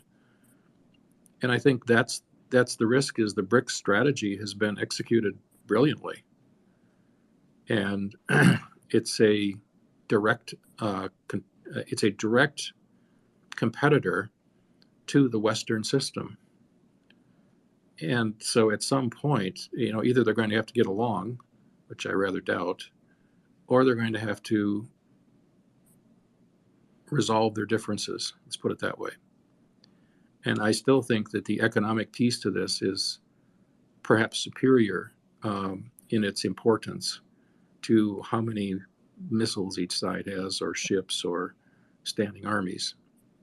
I think it's the money this time. Great question, Aces. Yeah, so we're at 12. I want to close this room at 1 o'clock. So we got 20 minutes to go. So before Carpath gets you in 1 second. So just to reset the room, got Larry Jeddeloh from TAS Group talking about a whole multitude of emerging pressure points that exist out there.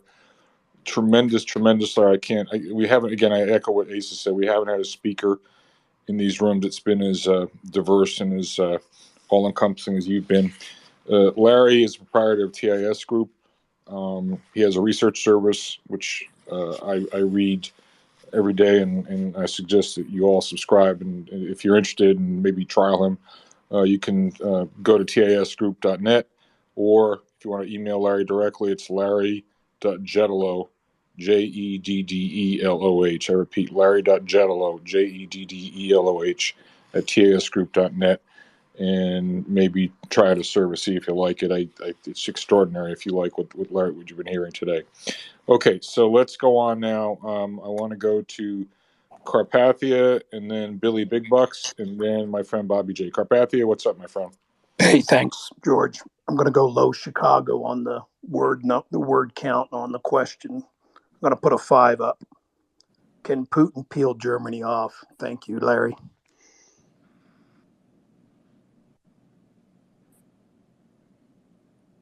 I think he came very close.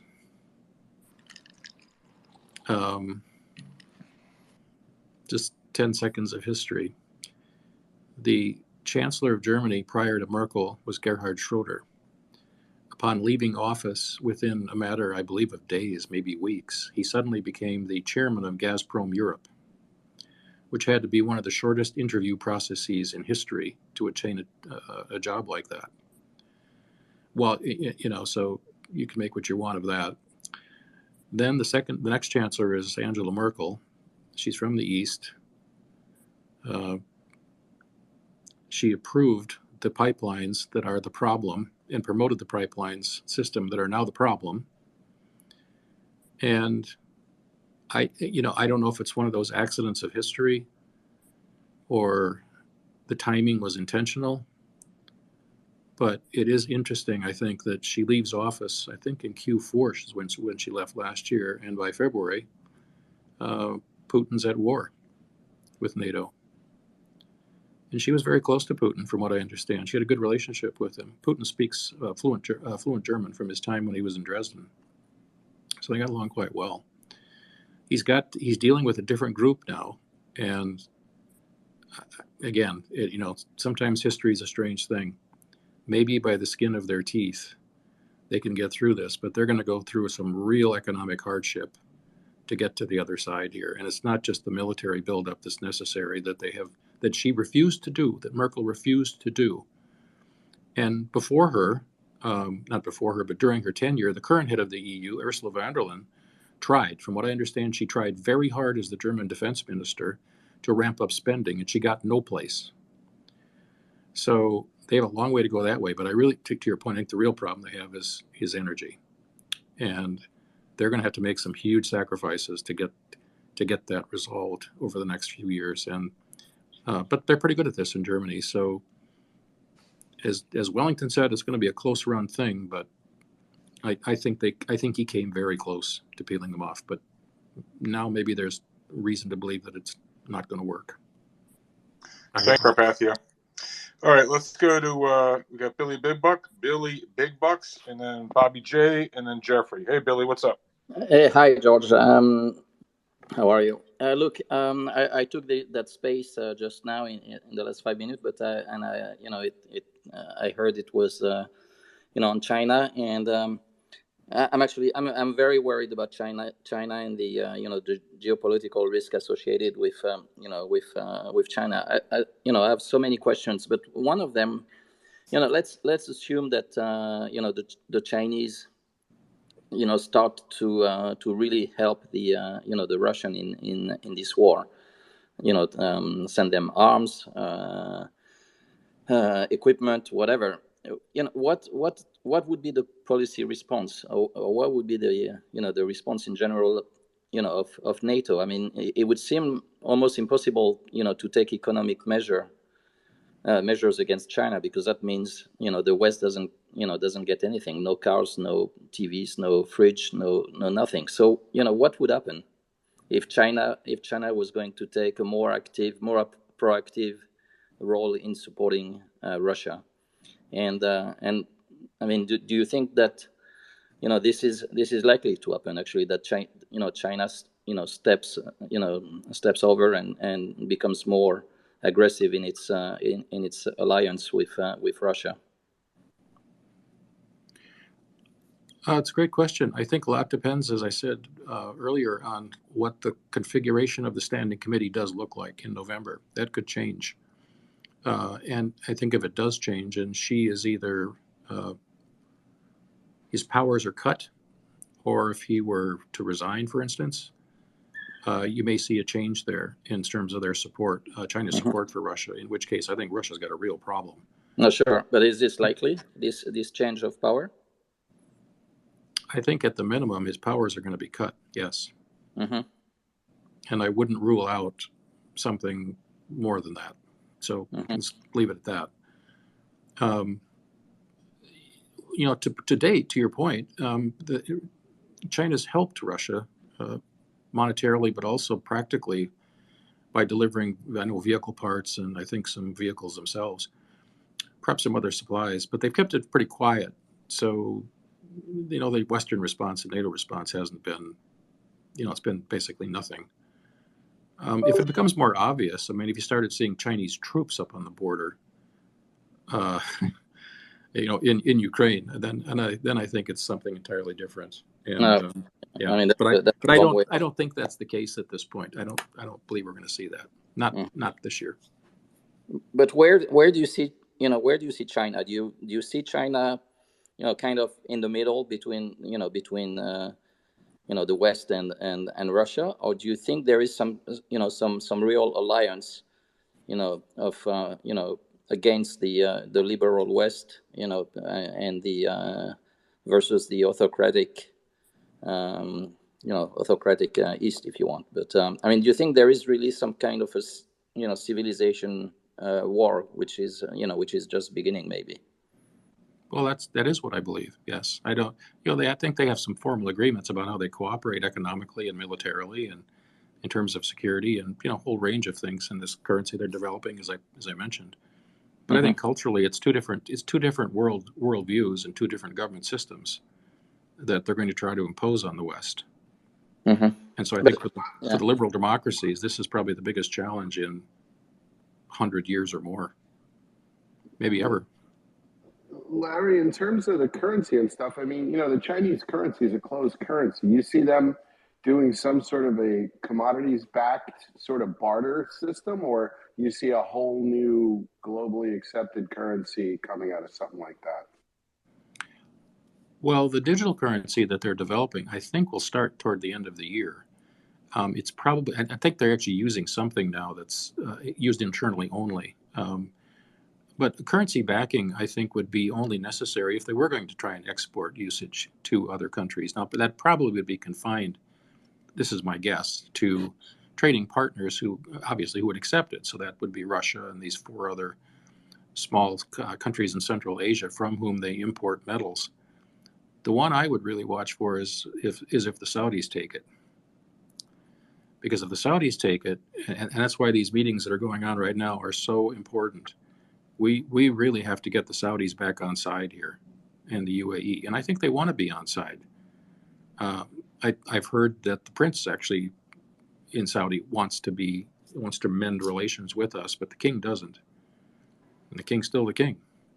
But I don't see any mending coming from the Saudis or the Emiratis um, without some sort of definitive action with regards to the Houthis.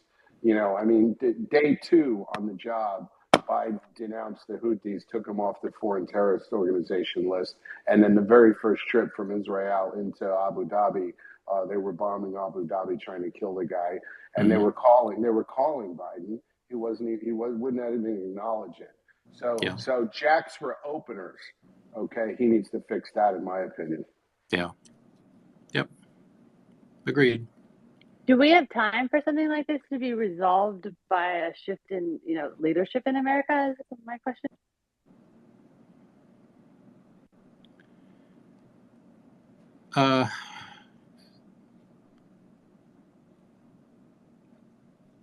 We're being pushed to change now via economics.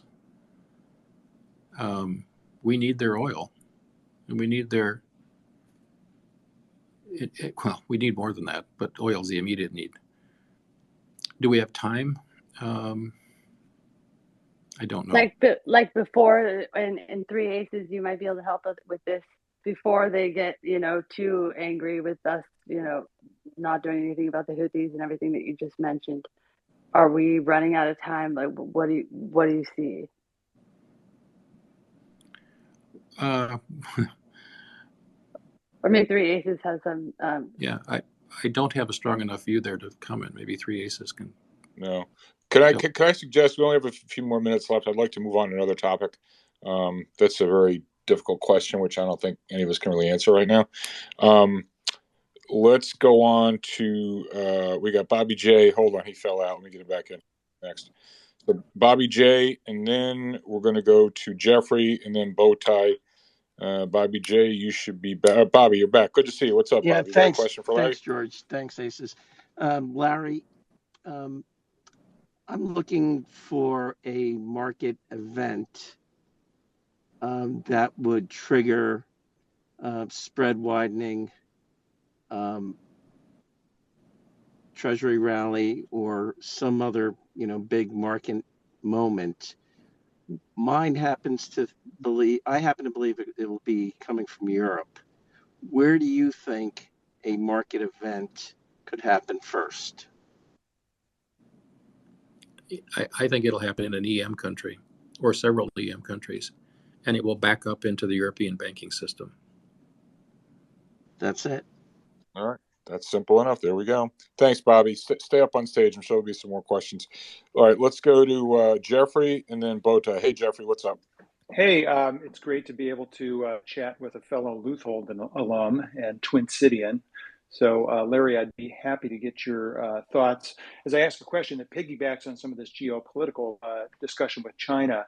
The elephant in the room, in my opinion, and it's been, brought to our attention by a lot of high-profile China hawks, is Taiwan.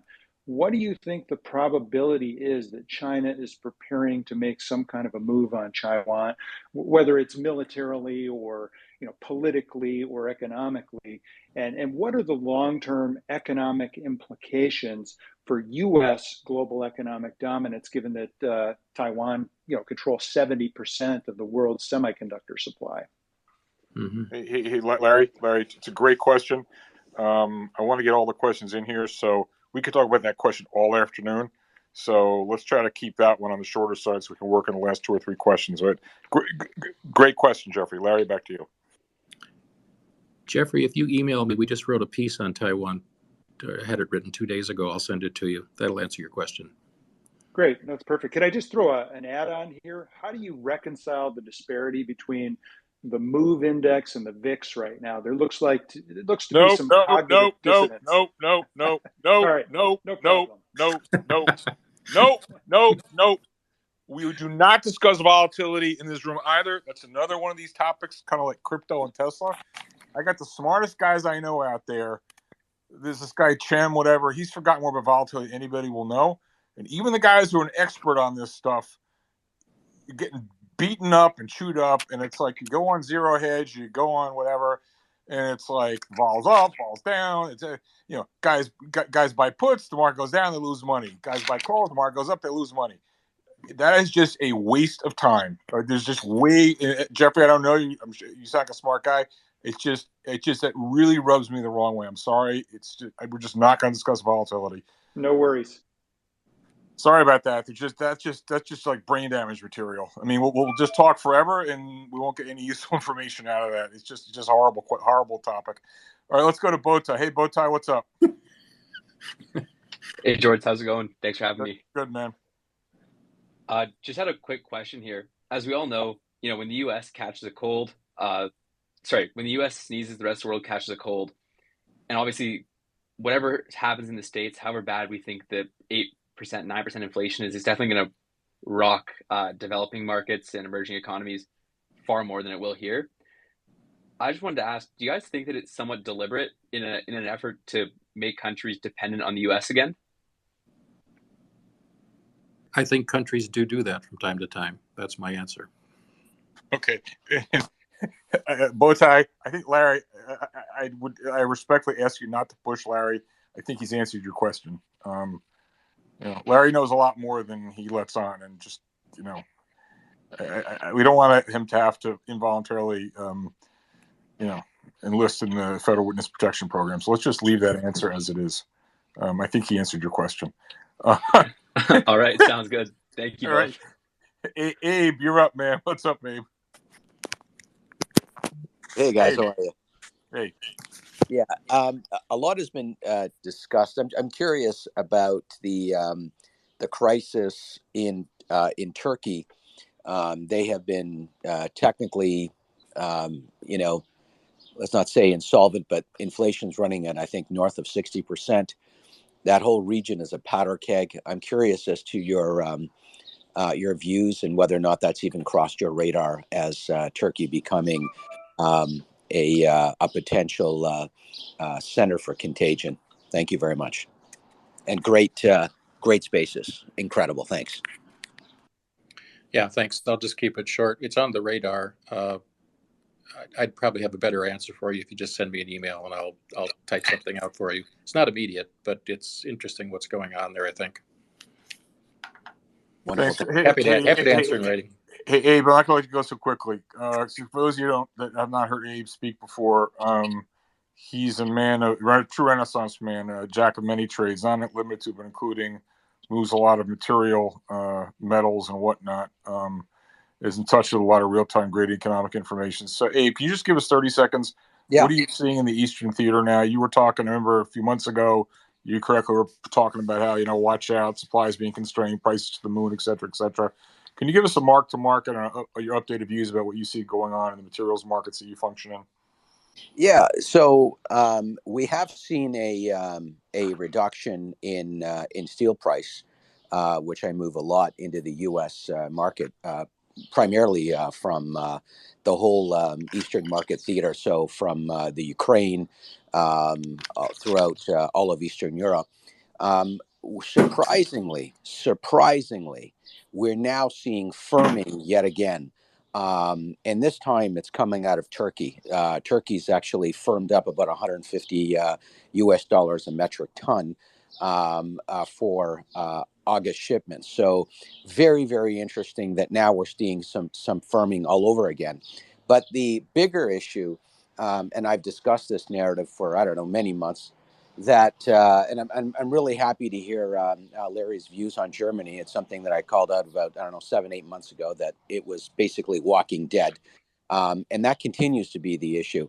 The European theater, not to overly digress, but the European theater right now is, in my view, it's really on precarious ground, because the inflationary impacts are actually skewering the consumer on the ground. And a lot of the corporates are having a really, really tough time trying to export that inflation to a lot of the consumers. And now you're seeing it. You're seeing it on the ground. There's no question. And half a dozen CEOs that I speak to almost on a weekly basis, they're all basically saying the same thing. We're having a really tough time, passing these increases along. So you're starting to see a lot of weakness, and I think Q4, which is consistent with what I've said all along, Q4 is going to be a very different animal in the European Union, without question.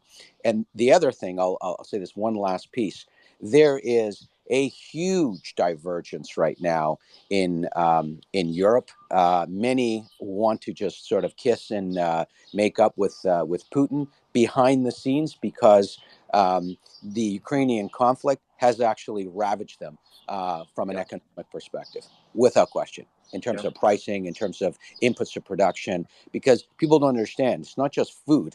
All of the general inputs to production, especially going to Germany, France, Northern Europe, most of that stuff is a byproduct coming out of the Ukraine and Russia. So that's kind of where we're at. And I'll know better in the next 15 days, because I'm back in Europe for 7 weeks. So I'll be able to report on the ground almost daily. Hey, that's great. We look forward to hearing from you.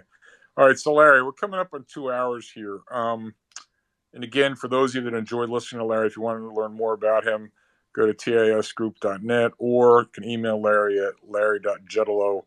That's larry.jeddeloh, JEDDELOH, at tasgroup.net. So Larry, just in closing here, for the average investor in the room, you're used to dealing with big institutions, or whatever. But just for the average guy, average woman who's in the room, who has money in the market, maybe they're an index fund or whatever, and markets are having a tough time. They don't know what to do. Everyone's saying stay the course, don't change your asset allocation mix, et cetera, et cetera.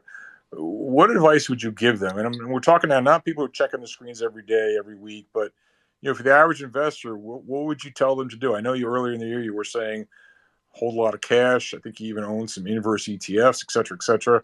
But like right here, right now, given your sort of view of the world, and it's not what's going to happen next week, next month, but looking at, say, between now and the end of the year or over the next year, like what would you say? What advice would you give to a friend? What would you tell them? Yeah, well, right now we have about 45% in cash, and about 10% we're short small caps in the U.S. because of the liquidity problem. We have gold. We think is coming up to a buy signal right here, so we like our miners here, and we like bullion itself. We have a little bit in oil stocks, not much, but if oil comes down, I would buy some more producers there. But the overall message is be careful. We're in a capital preservation phase. It's more important, I think, what you end up with at the end of the year or 12 months from now than trying to squeeze out a 5 or 10% return or whatever the number is. And these little rallies that occur, we're in a bear market, and until the bear is over, and we may have a long way to go in the bear market, and until it's over, the key is to make sure that at the end of the bear market you have the cash and the capability and liquidity to take advantage of it. I'm afraid a lot of people aren't going to be in that position. So I don't know, Aces, you got anything you'd like to say here? Because this has just been an incredible 2 hours. Any thoughts, Aces? Listen, I mean, I could go on and on and on and on and on and on and on with Larry. I mean, we see eye to eye. Larry, the only thing I would pose as a question to the opening remarks about thoughtlessness and lack of strategy is, from my perspective, from the outside looking in at the absurdity of it all, the policies and the greenness and the rest of it. Let's not get into the immigration and all the rest of it. It almost looks like they do have a plan, which is to like some sort of mass extinction program, which includes destroying the only real democracy capitalist country in the world. And I question, I'm sure you've thought about that. You're maybe trying to be a little bit apolitical here, but So, Aces, you and I share a lot of political views, but I'd rather not go there. Got it. Let's just try and stay in the middle of the fairway here. Yep. All right, Emma, you got any closing thoughts? Oh, okay. All right. Well, this has been awesome, Larry. Can't thank you enough. This has been terrific. It's been a few months since you were last year. We'll have to do this again. And again, reach out to Larry if you're interested. I think he does fantastic work. Try trialing the service, see if you like it. And Larry, I hope you come back again sometime soon. There's certainly no shortage of things to talk about. Thank you, Larry. Thanks. Thank you, Larry. Yeah, that was amazing. Thanks, George, for hosting it, and thanks for Aces. Fabulous, Larry. Thank you. 5's the winner.